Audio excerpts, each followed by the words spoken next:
Hi, and welcome to this edition of Fresh Hope for Mental Health. Our mission here at Fresh Hope for Mental Health is to empower you to live well in spite of your mental health challenge by sharing insights through interviews, practical tools for living well, encouragement, and courage for overcoming all from a Christian perspective. And now, here's your host, Pastor Brad Hoefs. Hello, my friend, and welcome to this edition of Fresh Hope for Mental Health. I'm Brad Hoefs, your host. Our purpose here on Fresh Hope for Mental Health is to empower you to live a faith-filled, rich, and full life in spite of having a mental health diagnosis. Today on our podcast, we have Reverend Jermine Alberty. He's the executive director of a ministry called Pathways in the St. Louis area. And he has a rich variety and depth of experience. And he's worked for over 20 years in nonprofit faith communities, mental health and government serving in the roles as a community organizer, working with different faith traditions, training director for a community mental health center. Gosh, the list goes on and on. And we're just blessed to have him today on our podcast. Jermine, welcome to Fresh Hope for Mental Health. Well, thanks for the invitation. It's good to be here. Folks, this guy and I could talk all day probably about all kinds of things, and we've been able to meet in person and spend a little time together down in San Antonio a year ago, and then saw you just recently. Didn't get to really talk to you much there at the conference in San Antonio. They're doing some wonderful things at the Pathways to Hope conference, aren't they? They are, yes. Doug Beach and his team are doing great things in the San Antonio area. Yes, in fact, I have a podcast interview scheduled with him coming up soon. So we're going to talk about Pathways to Hope. But let's just, as two pastors, talk right now about just mental health and the faith community. Tell me about what you see as the struggles or the difficulties and the power of how, when faith is involved in recovery, what you're seeing. Well, I think one of the things I often see is the wrestle between spiritual disciplines and coming to grips with a illness that sometimes spiritual disciplines like prayer, maybe fasting, maybe reading the Bible, that sometimes those things that have brought many over. Sometimes depression and anxiety, psychosis, substance use disorders often seem to really cause persons to not feel like they can actually get over those humps. And I often hear people tell me often, I've prayed, I've done all these things, and it just seems like God is not hearing me, or it's like I can't get better. And, I'm constantly reminding them that recovery is a journey. And that it's not a straight line. And that is a lot of zigzags in it. And that, our faith is one of those elements in our recovery that can help us. But we have to have other elements like support groups and like medication and therapy, and that all things together help us to make it. But I think the challenge becomes when faith communities tell people that all they need is that one element of just their faith practice to recover. Yeah. Do you find that that's a struggle for a lot of pastors to accept the fact that people may need medicine? I think for some it is. And I think that may come with either lack of training around mental illness and knowing how mental illness is treated. I think also, though, there's that stigma that, you can see a broken arm, you can see a broken leg, but when it comes down to the issues that come from mental health challenges, persons look at that only as being the behaviors that just should be modified or changed, and not as a true illness.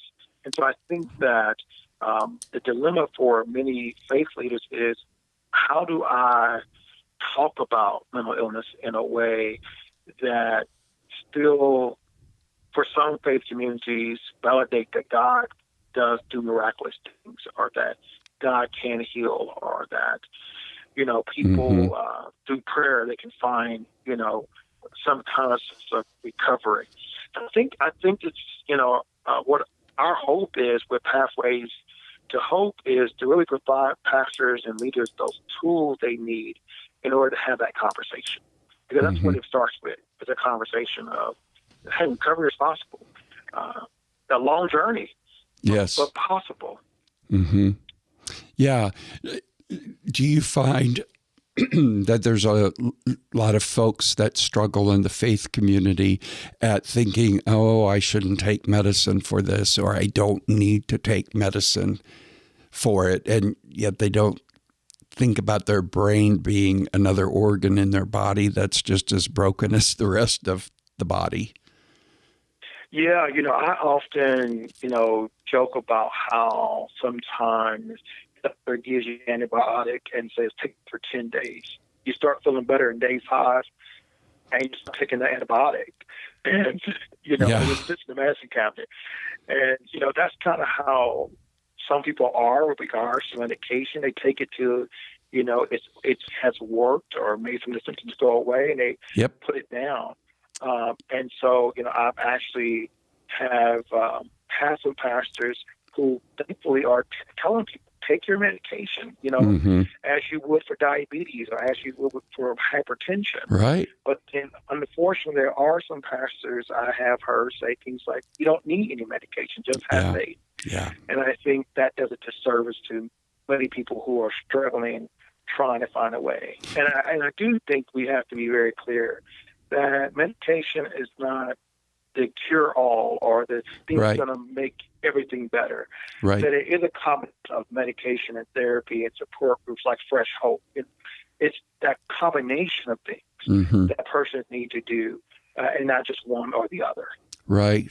Right. I like your illustration of the idea of there's a lot of us that take antibiotics, and I hate it when they tell you got to take this for 2 weeks. It's kind of like stuff for athlete's foot. You got to use that way past the time it goes away. And I am just not disciplined enough. That's why my doctor always gives me a Z-Pack where it's like 5 days. That's it. And it's one pill or whatever, because I usually won't finish it. And that's really true. That's how many people handle the mental health medicines or the medicines that help our brains. Yeah, definitely. What are some of the things you guys are doing to help facilitate the faith community and the mental health community to connect or to have that bridge, that pathway between the two? Well, one of the things I encourage all congregations that come to us for help is to do a needs assessment, to actually verify what you think may be a need in your congregation. So we, on our website, which we'll talk about a little later on our website, we have tons of resources where persons can come and download the needs assessment first. So once they download that needs assessment and determine what kind of education needs their congregation have to increase mental health literacy, and the next step we encourage students to become educated around what those needs are, be that, education around what depression is or what anxiety is or their illnesses. But then the third step we encourage folks to do is once you become educated, form some kind of team, some kind of group that comes together that's continually educated, and they can share that with other congregation members. Right. So, ways we often say this 3-pronged strategy is assessment, education, and the implementation of what you've learned. And the great thing is many of these resources are actually at no cost on our website because of generous contributions that we receive to our organization. So they can get a good start with material that is at no cost to them. Yeah.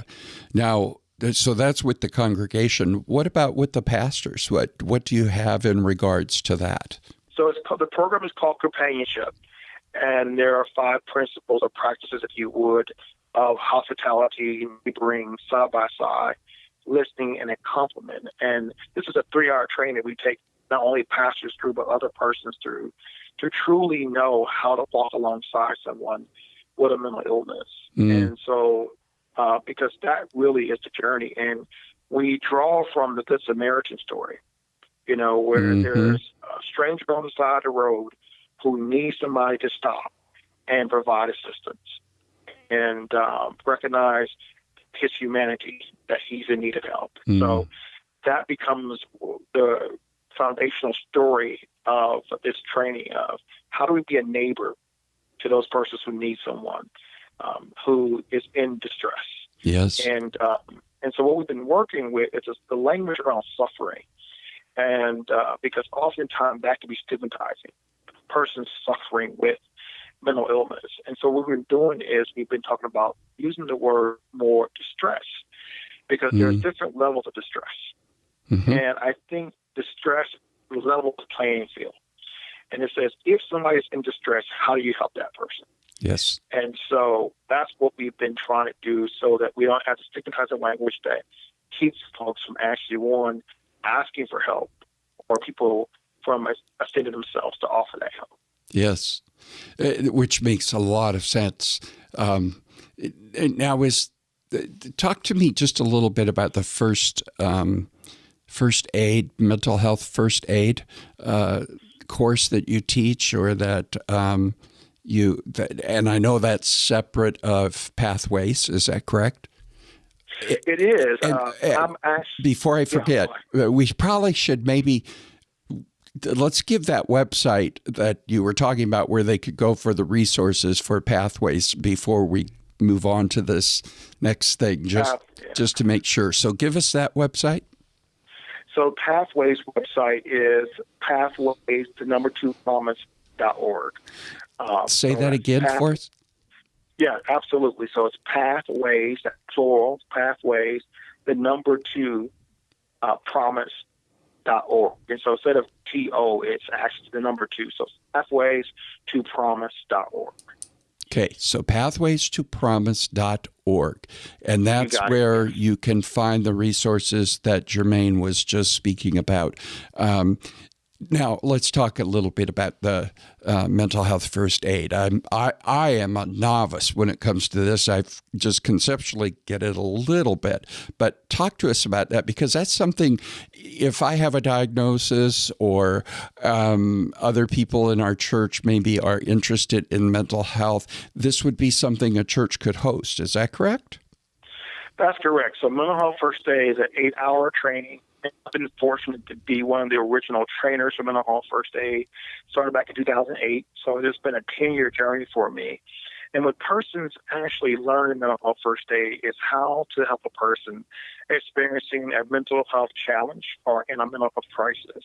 And that help is offered until appropriate treatment is received or until the crisis is resolved. And so what persons learn in this 8 hours is not how to diagnose someone, but how to recognize warning signs and symptoms, and then how to initiate help. And so those are the key things. How do I recognize someone who may be in distress? How do I recognize somebody who may be explaining to me what they're feeling, and encourage them to then get the help they need? And so in mental health first aid, there's this action plan that we call ALGE, and it's just a 5-step plan. And the A stands for assess for risk of suicide or harm. The L stands for listen non-judgmentally. The G stands for give reassurance and information. And the last 2 E's stand for encourage appropriate professional help. And the last E is encourage self-help and other support strategies. So that action plan is taught to individuals then to, if someone's in a crisis, if someone's developing a mental health challenge, use these tools to help that person. Yeah. So in 8 hours, they would have learned warning signs for depression, for anxiety, for psychosis, for substance use disorder, and that 5-step action plan to help somebody in non-crisis or crisis situations. Yep. So that's mental health first aid in a nutshell. Yeah. Well, and who couldn't use that? I mean, that ought to be like CPR classes and things like that people get just the basics that they know how to do when they run into somebody with this, that's in distress. We have trained, since 2008, we trained over 1 million people in mental health first aid. Oh, wow. We have about 13,000 instructors around the country, including over in the Virgin Islands, over, I believe, even over in Guam. And so we have in the adult model, we have both adult course, we have an adult model And then we have a youth model also for adults who work with youth 12 to 17 of age. And what's been great with the adult model is we've been able to develop modules for law enforcement, for veterans, for higher education, for older adults. And we've even launched a new one for EMT and firefighters. And we have this in Spanish also. So mental health first aid has been a real blessing to me, because if it wasn't for that training, I don't think I could have been able to have the skills to help my mom, who has severe depression, or even my son, who lives with depression. And so the tools I've gleaned from that training program truly was the first aid I needed to help in those circumstances. Mm-hmm. Yeah, cool. If somebody's listening to this and would like to bring it to their area or to host something like that, where do they go, or how do they sign up or find out more? They can go to mentalhealthfirstaid.org. And so they just go in their browser, put mentalhealthfirstaid.org, and then there is a area that says find a course in my area. They put the zip code in there, and with the zip code, they can choose a radius of how many miles within that zip code. And they can find a training being offered in the community. So it's really simple. Just mentalhealthfirstaid.org. Yeah.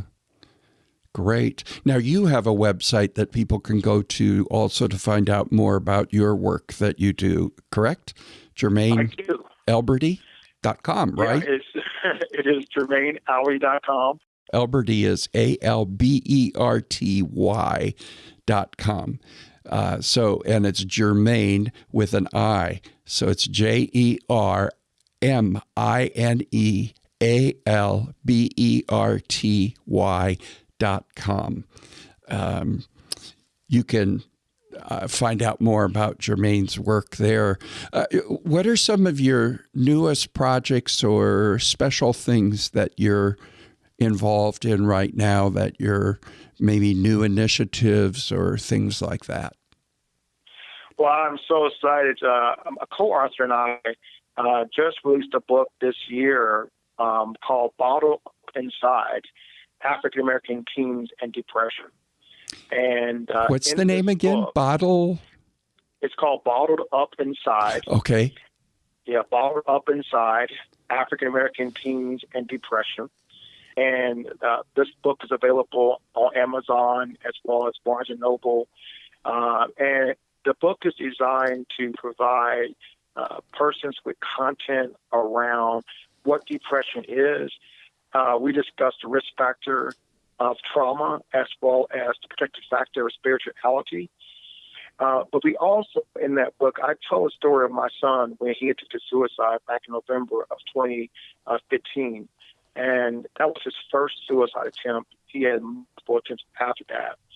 And I share in this book an intervention strategy I developed to help my son, and the word actually is help. And what I discovered in helping my son was I had to first hear him to engage him, and then learn from him in order to plan with him. And so I talk about this in this book, this strategy called HELP, which is hear, engage, learn, plan. And so in that book, we have some case studies where persons can read those case studies on youth and then use that intervention strategy, how they would help that young person. Wow. This is specifically, the book is about African American teens and depression, you said, right? Yeah, I found this book to be helpful for a lot of people. Oh, I can't imagine why it wouldn't be, Yeah.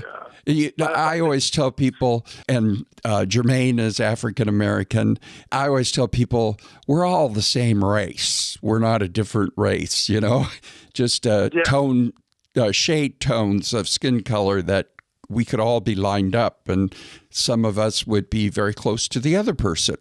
And yes, now, but in regards to that, and it could be a politically sensitive topic, but it's hard for the faith community itself to just get its arms around mental health issues. But there seems to be even more possibly of a struggle for the African American community. Do you find that to be true, or because I hear that a lot?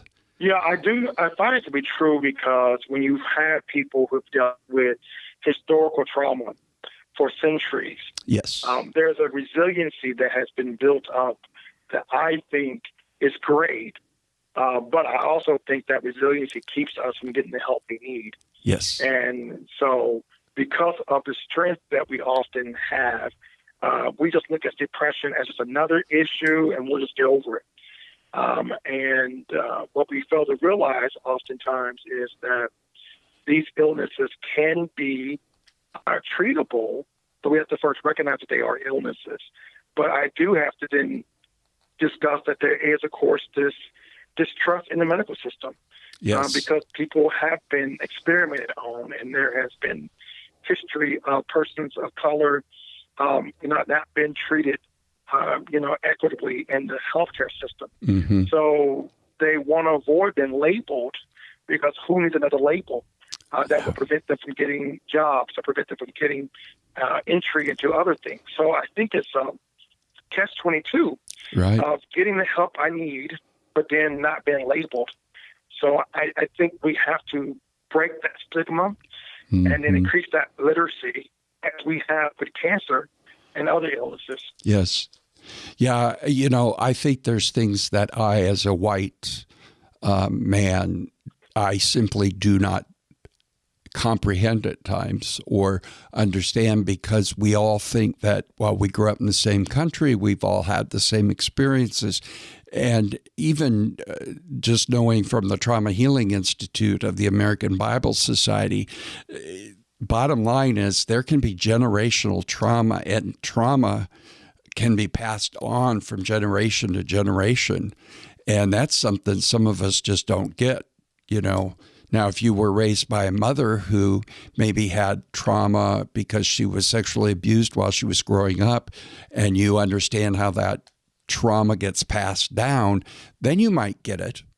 But there's a lot of things we just don't get many times, and that whole trauma piece is a big deal. Absolutely, it really is. And as you know, it's one of the most powerful predictors of mental illness, having a traumatic experience. And we all perceive trauma differently. What's traumatic for one man for the other. But I do think having clinicians that are informed of the historical trauma experienced by African Americans and taking that into account, that paranoia and suspiciousness of one's surroundings is not a symptom all the time, but a reality of life for many people. Yep. Yeah. I've been working in our local Douglas County jail here in Omaha, and going there every week for the last 2 years. And we've developed a kind of like a Fresh Hope approach to helping people understand emotional health and spiritual health and how they tie together. And I've also become involved with becoming a trauma healing facilitator. And I am always shocked at the high level of trauma that most of the folks have had who are in jail. And it just pains me because a lot of my friends just make harsh judgments about people's behaviors and their struggles. And they don't understand that if we don't really deal with people's trauma and help people work through the trauma, many of the patterns are just going to continue in their life because they're trying to deal with pain, and it can be generational pain. And if that pain isn't dealt with, it's like trying to hold huge beach balls that have been greased up with Crisco under the water. And if you deal with the trauma, you can let the air out of the beach ball. Otherwise, you just try to hold it under and it's going to pop up. You're not going to hold all of those, ongoing. And so the whole trauma piece is so important in people's recovery, isn't it? It's so important. And I think the reality is, until we really truly look at, true rehabilitation, true restoration, of people, then housing people in prison is a whole other podcast. It's not going to resolve many of the issues, but I do know that, a lot of this is rooted in trauma. hurt people, as we've heard, sometimes hurt other people. Yes. Because they don't know how to get the healing they need. Yep. And I think that's the significant part of faith communities also, not only preaching a message of hope for salvation for a hereafter, but actually hope and a salvation for now. So and God's redemption of your pain and working through your pain and your difficulties and finding new ways of dealing with stress and hurt and pain. Which, like you said, we should do another podcast on this topic. By the way, that would be a whole great another podcast for sure, right? It would be. Because I think those of us in the white communities need to understand there is trauma, and it really doesn't have much to do with color of skin at all. It has to do with poverty. It just the trauma from not having resources and things like that. That those of us who grew up just in the average American white family, or not even white, I should take that out of it's just average middle income families, we don't get what happens when there's severe poverty, as well as... we know that a protective factor for young people is economic security. And economic security does not necessarily always mean, per se, someone with lots of money. What it does mean, though, is that, excuse me, the kind of Maslow hierarchy of needs, if you would. Yep.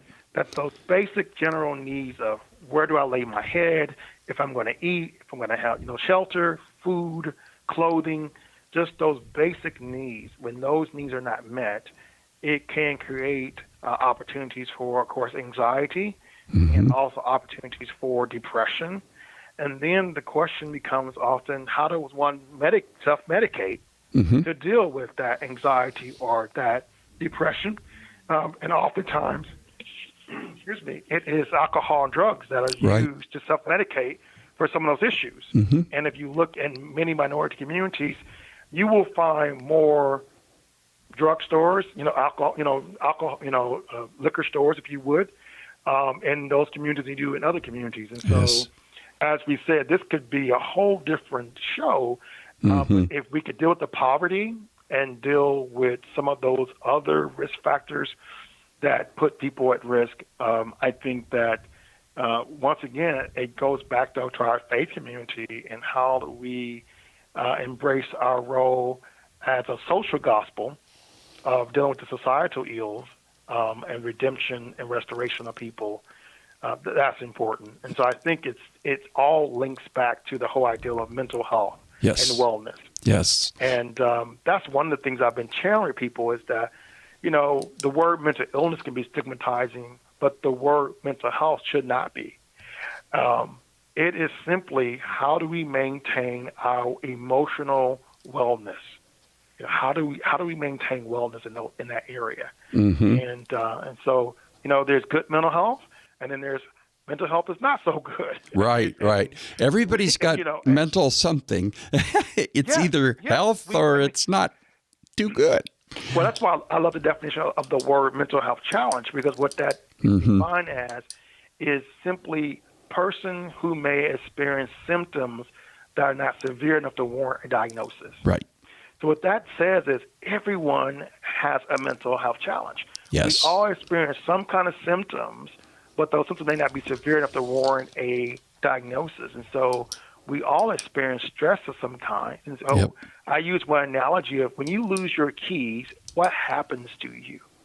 Your body goes into immediately, this heightened level of anxiety. Well, even your phone, that would be even worse, right? Oh my goodness! I lost my phone just yesterday, and I was thinking, oh my God, what do I do? How can I call people? So losing a phone, losing keys can put you in such a heightened stress of anxiety. Yep. And I go as simple as losing a shoe. A shoe. Yeah.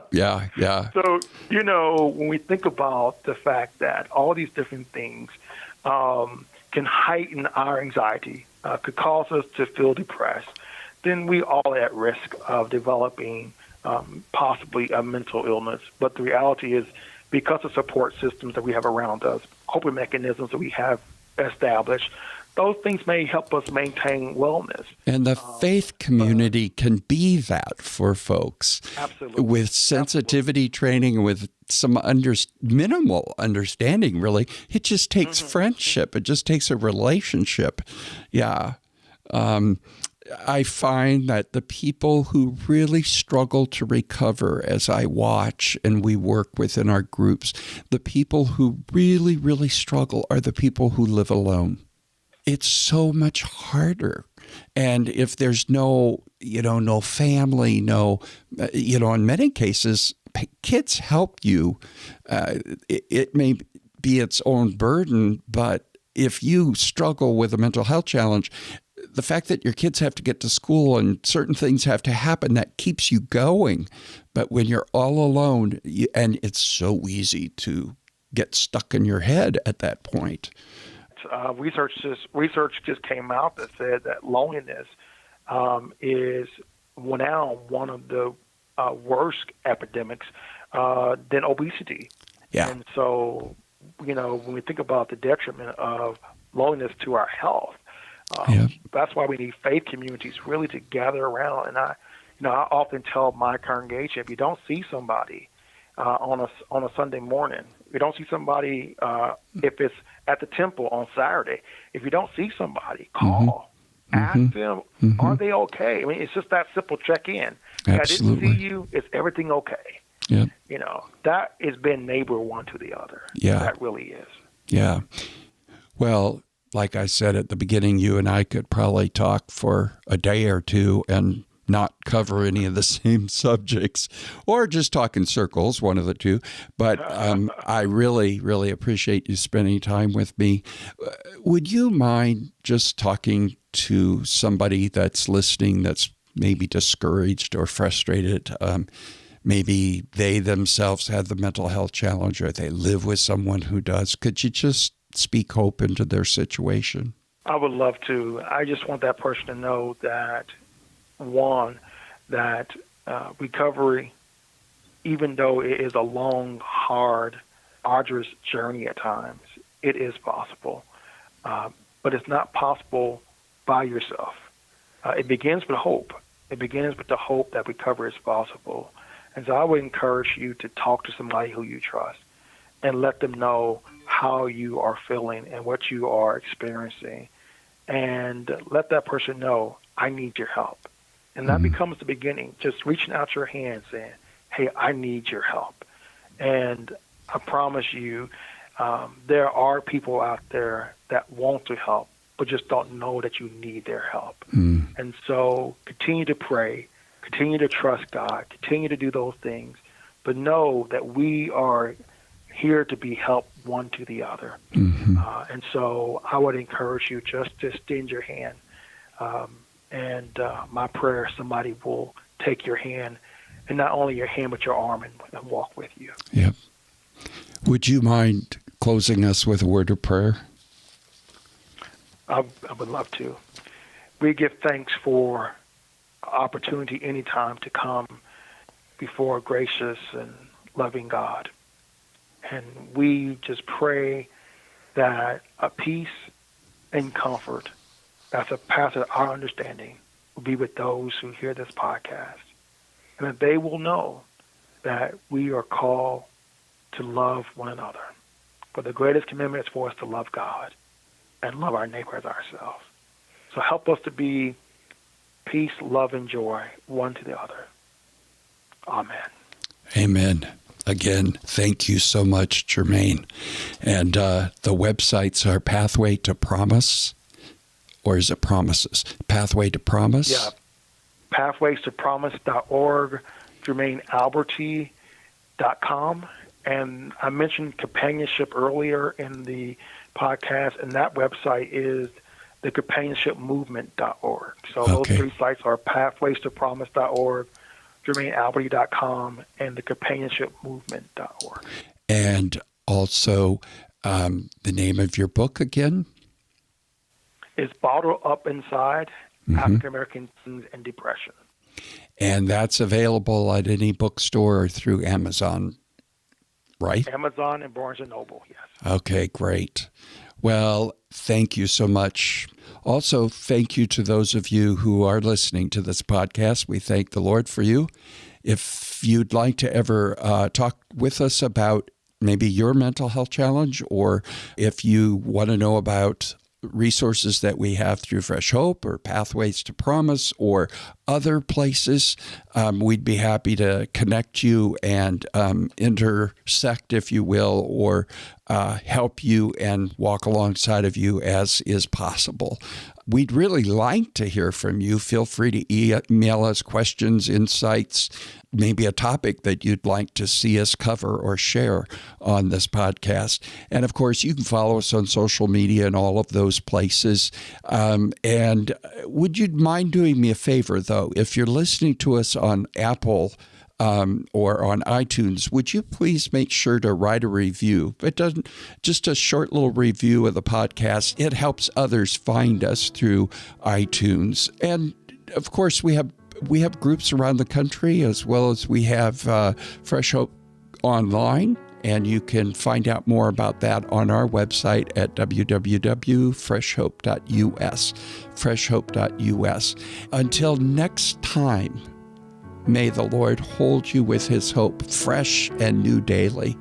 I'm Brad Hoefs, and this has been another edition of Fresh Hope for Mental Health.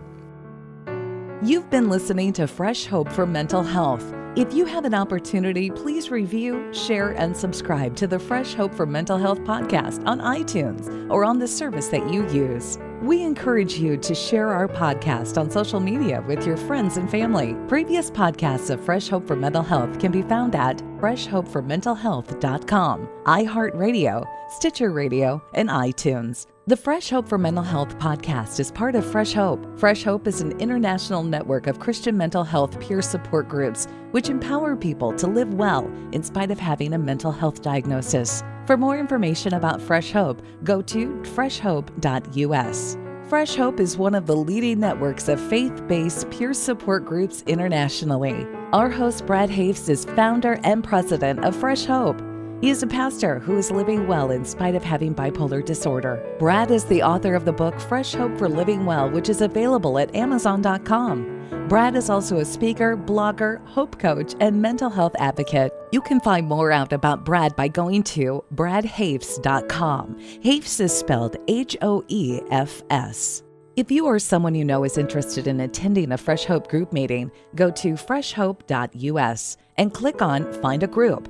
Not only do we have local groups, but we also offer Fresh Hope groups online also. If you're interested in starting a Fresh Hope group in your community, email us at info@freshhope.us.